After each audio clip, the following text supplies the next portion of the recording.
Bonsoir à toutes et à tous et merci de rester fidèles au programme du soir sur New World. Bienvenue dans Regard Croisé, le 5e numéro de cette semaine. Encore 4 sujets à aborder avec nos invités. Nous parlerons d'abord du Burkina Faso. Le capitaine Ibrahim Traoré annonce avoir déjoué une tentative de déstabilisation. Après le Burkina, nous irons en République démocratique du Congo. Corneille Nangaa et 25 autres personnes condamnées à la peine de mort. 3e sujet, direction la Guinée, toujours sans nouvelles des figures du FNDC un mois après. Puis nous terminerons bien évidemment par le Togo. Interdiction du sit-in du Front touche pas à ma constitution. Et pour en parler ce soir, 3 invités sur ce plateau avec moi. Georges Hérault, vous êtes acteur politique togolais. Bonsoir et bienvenue. Bonsoir Guillaume, bonsoir Louis et à mon grand frère Johnson. Je crois que c'est Johnson. Et bonsoir à tous les téléspectateurs de New World TV. Merci beaucoup à vous d'avoir répondu à notre invitation. Je rappelle que vous êtes conseiller municipal dans le Cloto 2, c'est ça? Je suis l'agent Omer Cloto 2. Agent Omer Cloto 2, merci beaucoup. À vous Georges Hérault d'avoir répondu à notre invitation. À côté de vous, Louis Kamako, vous êtes journaliste et analyste politique. Bonsoir Louis et bienvenue. Bonsoir chers confrères, bonsoir à mes co-débatteurs et merci de m'avoir invité. Merci beaucoup à vous également d'avoir répondu à notre invitation. Notre 3e invité ce soir, Eric Johnson, vous êtes journaliste, directeur de publication du journal L'Union. Bonsoir Eric et bienvenue. Bonsoir Guillaume, bonsoir chers collègues. Chers amis téléspectatrices et téléspectateurs de New World TV. Merci beaucoup donc à vous tous d'avoir répondu à notre invitation. Nous prenons la direction du Burkina pour aborder notre premier sujet. Le capitaine Ibrahim Traoré annonce avoir déjoué une tentative de déstabilisation. C'était à l'occasion de la traditionnelle montée du drapeau national ce mardi 6 août que le président de la transition a confirmé ce qui était jusque-là des rumeurs au Burkina. Il a confirmé justement avoir déjoué une tentative de déstabilisation des individus qui auraient planifié donc des attaques contre le pouvoir. Il a détaillé un peu comment le processus devait se passer, mais ces éléments ont pu donc déjouer cette tentative. Nous en parlons avec nos invités. Je commence par vous, Georges Hérault. Plusieurs tentatives de déstabilisation ont visé, selon les informations données par les officiels burkinabés, le Burkina Faso depuis la prise du pouvoir par le capitaine Ibrahim Traoré. Il a annoncé une dernière tentative de jouer et c'était ce mardi 6 août. Oui, Guillaume, vous venez de le souligner. Le capitaine Traoré qui était venu par coup d'État au pouvoir en faisant coup d'État à Damiba, lui-même qui avait fait coup d'État à Roch Kaboré, au pouvoir depuis pratiquement 2 ans. Et j'espère que vous êtes aussi au courant des motifs qu'il avait annoncé lors de sa prise de pouvoir, le fait d'enrayer en 6 mois, je crois, le terrorisme. Parce que, selon lui, il estime que Damiba n'a pas pris la mesure des choses et qu'il faille le changer à la tête du pouvoir, à la tête pour pouvoir aller exécuter le plan que l'armée avait pour éradiquer le terrorisme. Et fort est de constater que pendant 2 ans, le terrorisme prend de plus en plus de l'ampleur. Et les attaques terroristes sur le sol burkinabé sont plus récurrentes qu'avant. Il y a effectivement plus de poussées des attaques. Et là, je pense que au sein de l'armée, comme l'attaque du mois de mai, je crois, c'est le mois de mai, il y a eu une attaque où il était parti à la télévision pour s'exprimer. Parce que pendant un certain nombre de jours, les médias internationaux, les médias nationaux pensaient qu'il a été renversé et qu'il était sorti pour dire aux gens que nous travaillons dans l'ombre, que nous ne parlons pas, nous travaillons dans l'ombre. Mais est-il qu'aujourd'hui, et quand l'objectif en 6 mois n'est pas atteint, alors qu'il est en 2 ans, que les attaques récurrentes au Burkina va toujours quand même inciter d'autres personnes à vouloir prendre la destinée de cet État pour peut-être à faire d'autres plans ou bien avoir d'autres stratégies de lutte, puisque vous savez, contrairement à Damiba, le capitaine avait pris le combat contre le terrorisme comme c'est-à-dire il a pris la solution militaire comme pratiquement la seule solution, puisque selon Damiba, il a été question quand même de faire des discussions, puisque Alain Foucault l'a reçu à Lomé ici. Il a dit sa vision, c'est que il sait que les terroristes, ce sont nos frères burkinabés. Et comment faire en sorte que les conditions sociales ou bien la solution sociale puisse s'associer à la solution militaire pour éradiquer le terrorisme. Donc alors, tout cela aussi sont devenus des sources de revendications au sein de l'armée, parce que l'armée ou bien les collègues militaires constatent aujourd'hui que le combat contre le terrorisme ne trouve pas même de lueur de solution. Alors, Georges Hérault, si vous tenez la chose sur ce plan, quand vous suivez l'intervention du capitaine, dans son développement, c'est comme si les déstabilisateurs sont à l'extérieur et qu'ils devaient recruter au sein de l'armée. Si vous suivez bien ses propos.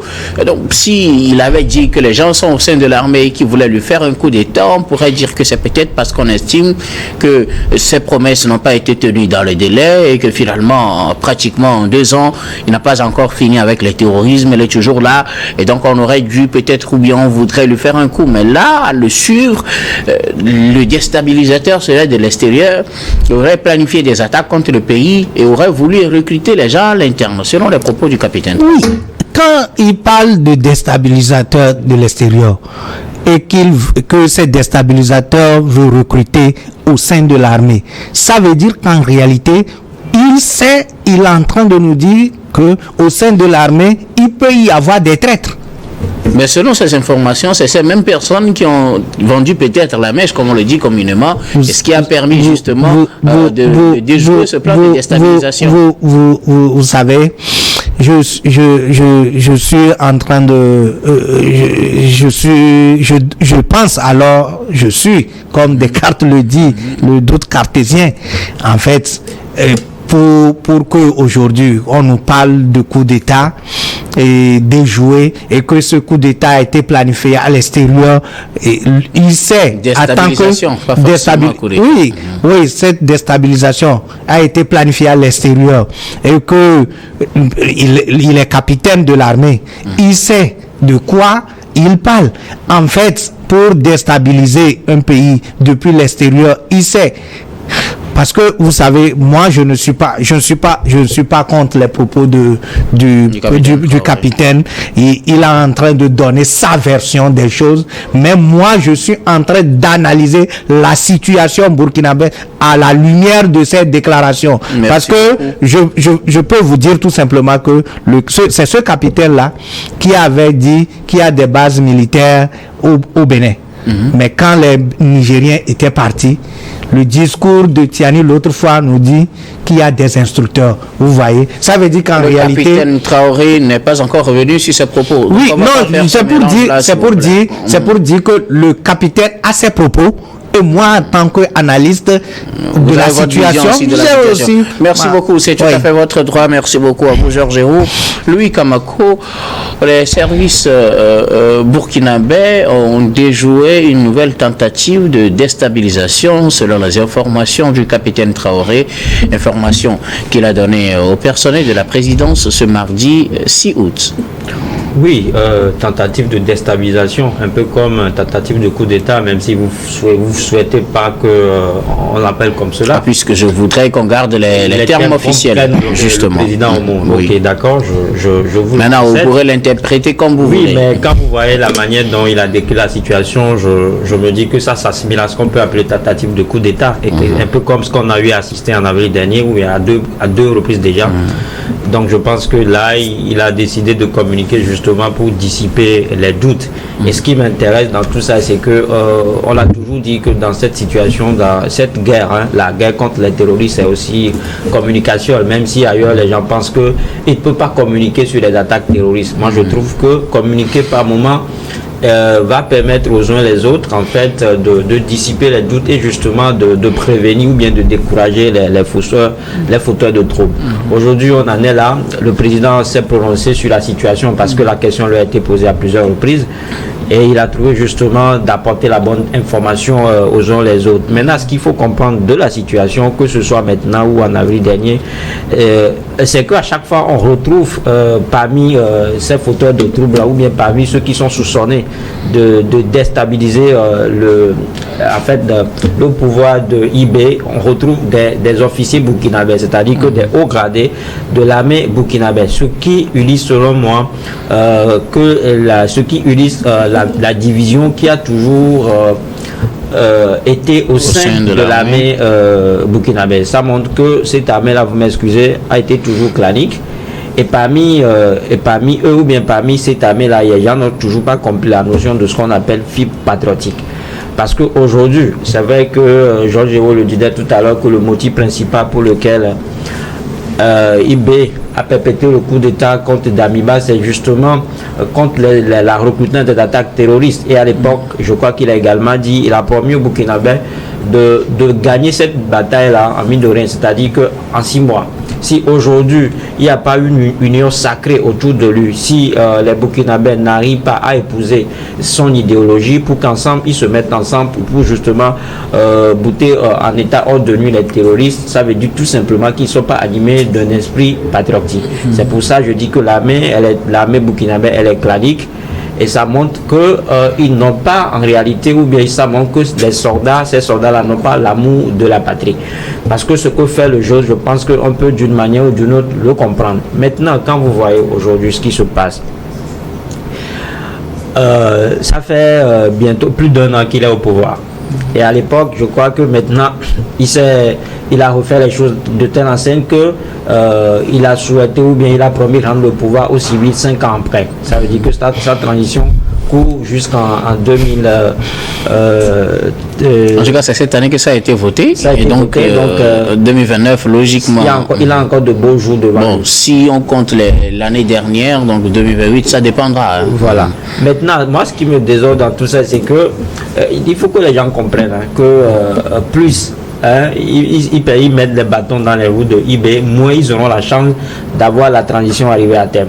Parce qu'on l'a toujours dit que ces militaires qui ont pris le pouvoir, que ce soit au Mali, au Burkina Faso ou au Niger, ils ont rendez-vous avec l'histoire. Ils sont comptables devant l'histoire parce que pour eux, ils veulent justement enrayer le terrorisme. Et je ne pense pas qu'aujourd'hui, ils vont vouloir quitter, ils vont vouloir laisser le pouvoir aux civils si le terrorisme, si les attaques terroristes continuent. Je ne pense pas. C'est pour ça que je trouve que à chaque fois qu'on essaie de lui mettre la bâton dans les roues, à chaque fois qu'on essaie de le déstabiliser, on prolonge plutôt indirectement la durée de la transition.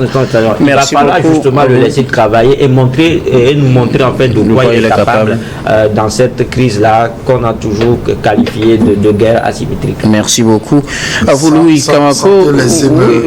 Bon, c'est votre tour, donc allez-y. Sans te laisser me poser la question, je dis que Louis est en train de défendre une cause, je dirais pas perdue, mais une cause quand même difficile pour le capitaine Traoré. J'ai comme l'impression... Vous n'êtes pas du même avis qu'il faut le laisser terminer pour que la transition en finisse une fois pour de bon? Ce n'est pas ce que je dis.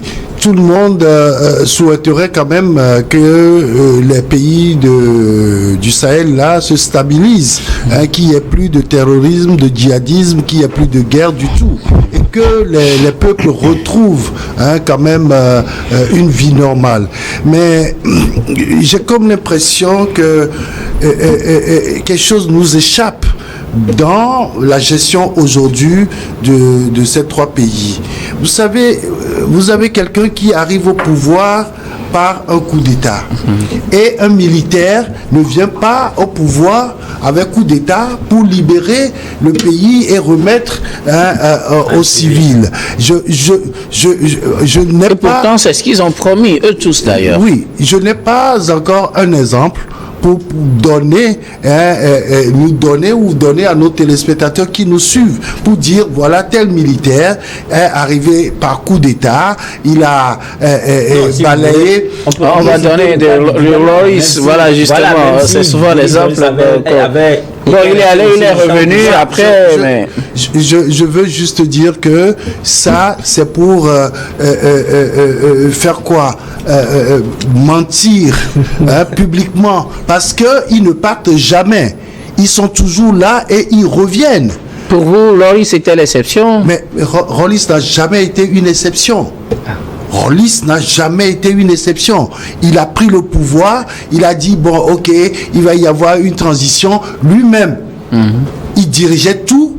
Il a mis un pantin là, et qui dirigeait une marionnette. Et après, il est revenu. Il est revenu prendre le pouvoir. Oui, c'est après qu'il est revenu là. C'est la deuxième partie là qu'on évoque. Parce qu'il n'est jamais parti. Je vous dis, moi, j'ai pas d'exemple à donner. Parce que tout exemple que vous allez donner, on va... Mais après ce deuxième passage, il est parti. Maintenant, oui. Et là, on est rentré dans quoi? Dans une ère démocratique. Voilà, justement. Et c'est lui qui a occasionné. Voilà. Et donc, c'est l'exemple qu'on donne souvent. Non. C'est pas un exemple à me donner, parce que moi quand j'ai suivi un peu la politique ghanéenne, j'ai vu quand même que les gens avaient envie de faire quelque chose. Aujourd'hui, je reviens au Burkina. Là, à chaque fois, qu'est-ce qu'on nous dit? Tentative de coup d'État. Tout ça là, parce que au front, on n'arrive pas encore à bouter dehors les terroristes. On pense que c'est des prétextes? Des prétextes bien planifiés. Qu'est-ce que Traoré nous a dit en fin juin? Il nous a dit que c'est l'Occident, ce sont ses opposants et l'Occident qui racontaient n'importe quoi, soi-disant qu'il a fui le pays, que non, lui il est militaire, il n'a jamais fui le pouvoir, il n'a jamais fui le pays, il va jamais le faire, mais parce que en réalité, il dit qu'il n'y avait pas une tentative de coup d'État. Aujourd'hui, il revient sur ses propos pour dire qu'il y avait une tentative de déstabilisation de son pouvoir. Et ça peut être un autre fait qui n'est pas celui de Jean, par exemple. Et là, ce qui se passe, c'est que on est en train de purger l'armée burkinabé. Tu as dit que l'armée burkinabé est plutôt clanique. C'est lui qui a dit ça. Et lui, il a dit. Et donc, je pense que ce qu'on est en train de faire actuellement, ça va rendre la vie très difficile encore pour les Burkinabés. Tous ceux qui ne sont pas dans la vision du capitaine Traoré. Et donc, là, quand il a parlé de déstabilisation, de tentative de déstabilisation, il y a des officiers qu'on a rappelés qui sont arrivés et qui ont été tout de suite cueillis à l'aéroport déjà. C'est des situations qui ne permettent pas de gérer le pays là, qui est déjà en guerre contre le terrorisme. Il faut le dire.